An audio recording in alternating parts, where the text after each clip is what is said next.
عام من العطاء، مجمل نشاطات دار القرآن الكريم لعام 1435. حفل تخرج الدفعة الأولى من طلبة مشروع ال1000 حافظ للقرآن الكريم في العراق. هذه الأمور بعد تقديم شكري للأخوة مسؤول دار القرآن الكريم والأخوة جميع الأخوة العاملين في القرآن في دار القرآن الكريم، جهود طيبة كبيرة جدا يواصلون الليل بالنهار سفر متواصل إلى هذه المحافظات العشر، ورعاية الأساتذة، إقامة الدورات للمعلمين والمعلمات والأساتذة، بحيث أن هناك أساتذة للقرآن الكريم في 10 محافظات عراقية. وطبعا نحن بودنا أن نصل إلى جميع محافظات العراق. هو الذي أرسل رسوله بالهدى ودين الحق ليظهره على الدين كله. إقامة الدورة التأهيلية 12 بمشاركة 100 معلم. تشرفت اليوم بالحضور للحفل الختام للدورة التأهيلية لمعلمي ومدرسي التربية الإسلامية في تربية محافظة كربلاء المقدسة، التي أقامها دار القرآن التابع للعتبة الحسينية المقدسة. هذه الدورة أيضا كانت من الدورات المتميزة التي أعطت معلومات قيمة لمعلمي التربية الإسلامية. افتتاح الدورة التأهيلية 13 ل120 معلمة من تربية كربلاء. أطلق شعبة البحوث والدراسات القرآنية في دار القرآن الكريم إضافة إلى مشروعها موسوعة أهل البيت القرآنية، مشروع إحياء تراث أهل البيت القرآني من خلال تحقيق وطبع التراث القرآني المخطوط لأهل البيت عليهم السلام وعلماء المذهب. ومن هذه الكتب كتاب كيف تدخل إلى تفسير القرآن، الوقف والابتداء أصوله وأحكامه في المسابقات القرآنية، القرآن في الصلاة ثواب وأحكام، المعين في إعراب الجزء 30، المنهج النبوي التعليمي في القرآن الكريم، الشفاء على ضوء السنن الإلهية في القرآن والسنة، التبيان في تفسير غريب القرآن، موسوعة قلائد الدرر في بيان آيات الأحكام بالأثر ب4 أجزاء، النشرة القرآنية البلاغ المبين. افتتاح معاهد للتوحد في كل من محافظات النجف الأشرف وميسان والبصرة وواسط وبابل، بالإضافة إلى المعهد المركزي في كربلاء المقدسة. إقامة الدورة الخاصة بكوادر معهد الإمام الحسين لرعاية أطفال التوحد التابعة لدار القرآن الكريم في العتبة الحسينية المقدسة. من الجوع، من العطش، من الخوف، من التوتر، في الحب، في العطاء، كل شيء في الإيمان، في الطاعة، كل شيء موجود. وهذا قدرة الله سبحانه وتعالى، صح ولا لا؟ تبي يفهم الطفل، كل مرة تكررين على هذا الأسلوب يبدأ إيش؟ ما بتعطيني الشوكولاتة إلا متى؟ إذا ما رفض. إقامة الدورة التخصصية 2 لكوادر معهد الإمام الحسين لعلاج التوحد. قانون التمرين والتكرار وفق برامج علمية، هي برنامج تيتش وبيكس وصن رايز. إقامة دورة تخصصية لطلبة المجمع القرآني من محافظة ذي قار. نتطلع إلى أن نأخذ الخبرة من أهلها وننطلق دائما من حيث انتهى الآخرون ولا نبتدئ من حيث نريد نحن بالتجارب. مشروع إعداد المعلمين بمشاركة أكثر من 80 معلما. الرزق يعني لا تقراها الرزق تحركها، اكو حركة تصير عند القراء. الرزق. إقامة الندوة القرآنية الأولى للمدارس الدينية بمشاركة نخبة من أبرز العلماء ومدراء الحوزة العلمية. أن هذه الندوة تطويرية للأعزاء من طلبة العلوم، فلا بد أن نتذكر ونتذاكر في شأن القرآن بعض ما يدخل في الجانب التطبيقي. إقامة المسابقة القرآنية السنوية الثالثة لطلبة العلوم الدينية. وجاءك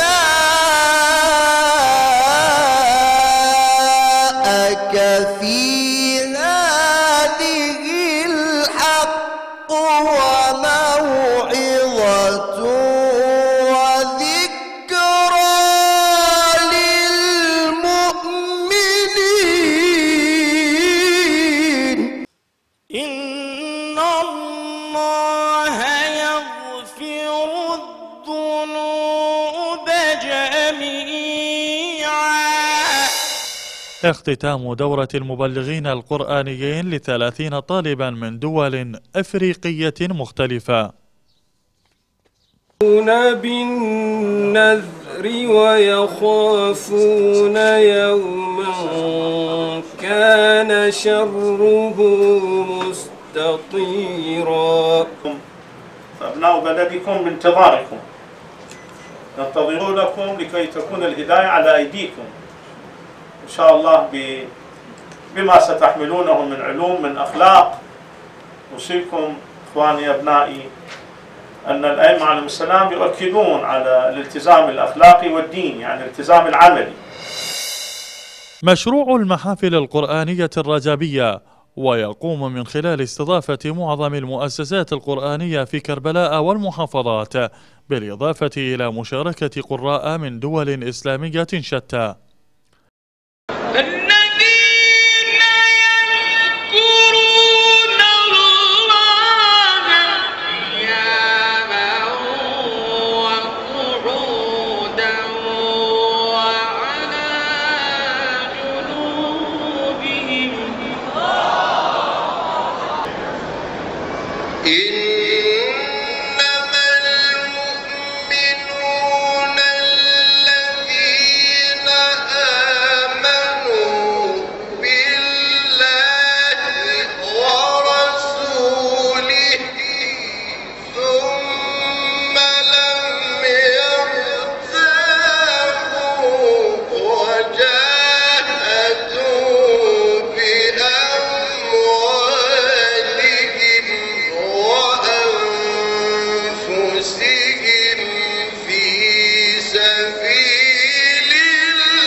تأسيس وحدة الإعلام القرآني التعبوية انطلاقا من المحفل القرآني السنوي للقوات الأمنية والحشد الشعبية، وأقيم خلال شهرين من تأسيس هذه الوحدة 4 محافل، الأول في منطقة الفتحة شمال تكريت، والثاني في منطقة الرحالية جنوب الأنبار، والثالث في منطقة الدور بمحافظة صلاح الدين، والرابع في سلسلة جبال حمرين بمحافظة كركوك.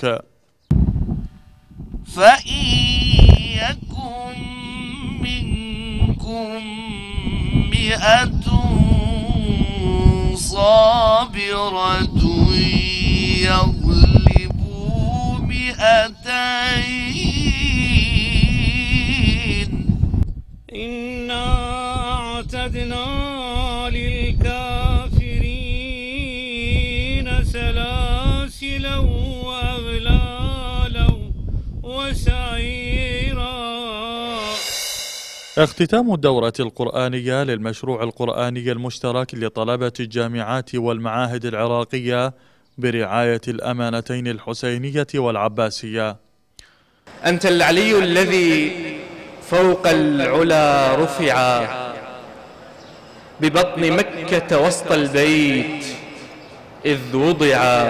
وعباد الرحمن الذين يمشون على الأرض هونا.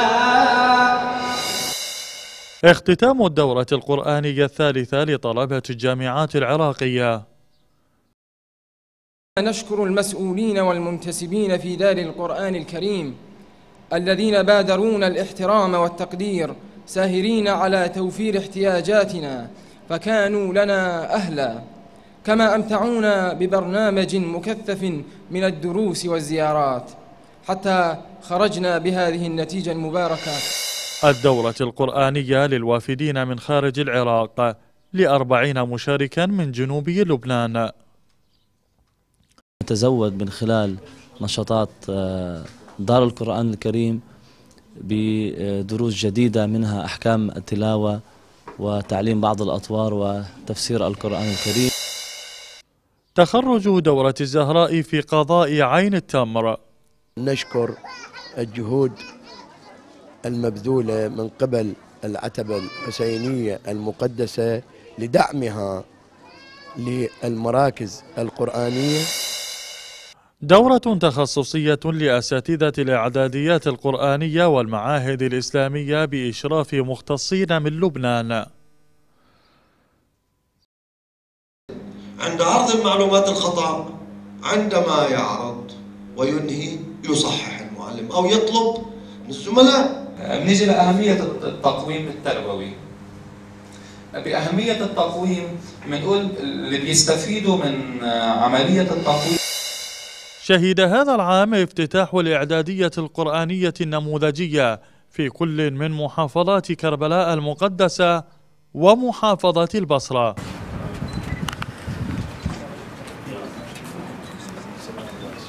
ومبشرا برسول يأتي من بعد اسمه أحمد. المسابقة السنوية الثانية للأذان بمشاركة قراء من محافظة كربلاء وباقي محافظات العراق. المدودة تكون شنو؟ ضمن الضوابط، لا زيادة ولا نقص، أساوي في كل الفقرات. حي على الصلاة. هذا الصوت الصحيح الذي يخرج من الحنجرة. الله أكبر،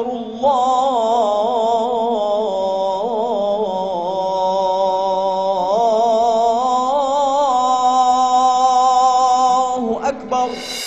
المسابقة في حفظ القرآن الكريم للطلبة الموهوبين. علمت نفس ما قدمت وأخرت. يا أيها الإنسان ما غرك بربك الكريم الذي خلقك فسواك فعدلك في أي صورة ما شاء ركبك. ذلك اليوم الحق فمن شاء اتخذ إلى ربه مآبا. شاركت دار القرآن الكريم ومن خلال شعبة إعلامها بالعديد من المعارض، منها المعرض الذي أقامته الدار في جامعة البصرة، والمشاركة في المعرض الذي أقيم في جامعة القادسية، والمعرض الذي أقيم في المعهد التقني بابل، بالإضافة إلى إقامة معرض في منطقة ما بين الحرمين الشريفين. أما المشاركات الدولية فقد شاركت الدار في المعرض الذي أقامته العتبة الحسينية المقدسة بمدينة زنجان الإيرانية. أما خلال هذه الأيام فإنها تشارك في معرض الكتاب الذي يقام في العاصمة الإيرانية طهران، ومعرض الكتاب الذي تقيمه العتبتين الحسينية والعباسية. أحيت دار القرآن الكريم ومن خلال شعبة التبليغ القرآني الدولي العديد من الأهماس القرآنية في العاصمة الإندونيسية جاكرتا، فضلا عن إقامة محفل في بعض مدن أندونيسيا. كما وافتتحت الدار فرعا لها في إندونيسيا ليكون مصدر إشعاع فكري وديني. وخلال فترة قصيرة خرج الفرع دورتين، إحداهما سميت بدورة السيدة فاطمة عليها السلام للنساء، ودورة الإمام الحسين عليه السلام للرجال. افتتاح مختبر صوتي انطلاقا من العاصمة الإندونيسية جاكرتا وصولا إلى كربلاء المقدسة. إحياء المناسبات الحسينية، ويتضمن إقامة مواكب خدمية، الأول في صحن العقيلة زينب خاص بالموهوبين، والثاني في شارع السدرة خاص بالطلبة المنضوين في المشروع القرآني للجامعات والمعاهد العراقية، وإقامة محطات لتعليم القراءة الصحيحة لسورة الفاتحة، وتوزيع الإصدارات القرآنية والزيارات، بالإضافة إلى إحياء ليلة العاشر من خلال محفل قرآني في مخيم الإمام الحسين عليه السلام، والخروج بموكب عزاء يطوف شوارع وأزقة كربلاء، مرورا بمنطقة ما بين الحرمين ليختم مسيره في صحن الإمام الحسين عليه السلام.